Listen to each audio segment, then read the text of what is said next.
Hello colleagues, it's another beautiful day for making asphalt. It's also a great day for be talking about isolation. Why isolation, I hear you ask, and it's an excellent question. Modern day machinery provides many hazards to workers.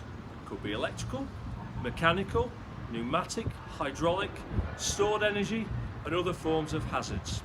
In today's video we're going to show you how to remove the electrical energy from a control system, therefore not allowing any unintended mechanical startup by pressing by anybody on the plant. So what we're going to show you is the tools we're going to use and what procedure we're going to use. So the equipment we're going to use today is a good quality multi-hasp and our own personal lock guard padlock. The colour on this site for the control supervisor is red. Please check on your site as it may be different to red. So here we are. The two forms of multi-hasp we have on site are 6 holes, solid metal that you bring across and snap in. Once it's snapped in, that will not be coming out anywhere. It cannot be twisted or bent out without extreme force. Okay, so my padlock is red on site. I'm the control supervisor, and for this example we're going to assume that I've already done my permit to work and I've taken other control measures before I come to isolate. So now for the actual isolating procedure. My main isolator is identified here. It shows upright in the on position, and when I throw the switch it goes into off. There we go, good solid clunk. I know that the isolator is clicked into position. I pull out, having pulled the tag out, insert my multi-hasp, click it into place.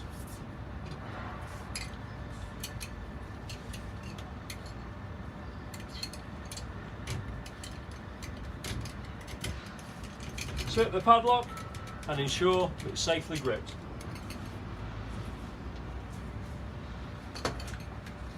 Then need to place a men working sign to ensure that anybody else coming inside the working area knows that the plant has been isolated and there are people working on the plant.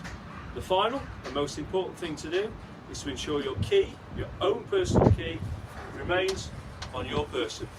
Let nobody at any time take your key, offer to remove or replace your lock. We've used our padlocks to lock out on the main isolator. We're now going to prove that the isolation is now complete and the machinery is safe to work on. In today's example, I'm going to work on the hot elevator.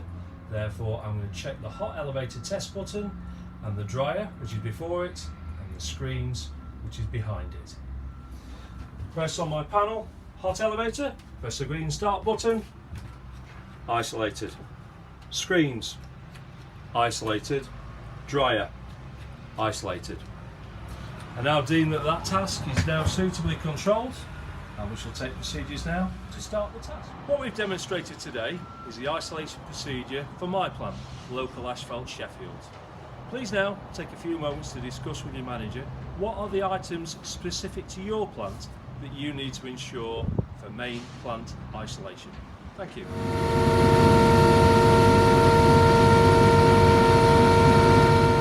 Hi colleagues, it's another beautiful day for making asphalt.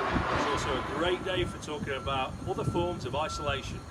Today we'll talk about another form of stored, which is compressed air. Here is my plant compressor. I've ensured that it has been electrically isolated by isolating on the main panel, but I still have some stored energy in the form of compressed air in my air receiver. So we're going to show you how to ensure that the system is isolated through draining of air. I'm here at the plant's drain point for the compressed air system. So what I'm going to do is open the valve and I'm going to start to drain the air out of the air receiver.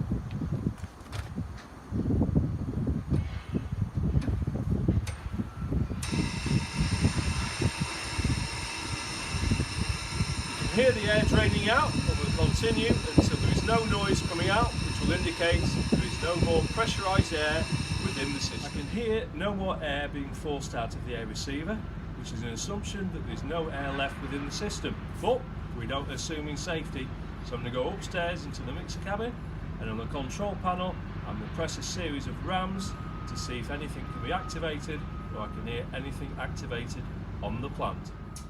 Having drained the air from the system by noticing there is no air noise coming out of the air receiver, we're not going to assume that everything's out the system. We're going to check by pressing on the control panel a series of rams and listen if there's any activity, and also look on the weigh gear to see if anything is weighing up. Mixer discharge, binder, aggregate, filler, rejects. There's nothing weighing up, and I can hear no air rams on the plant, and I would for my position that there is no stored energy in relation to air pressure left within the system.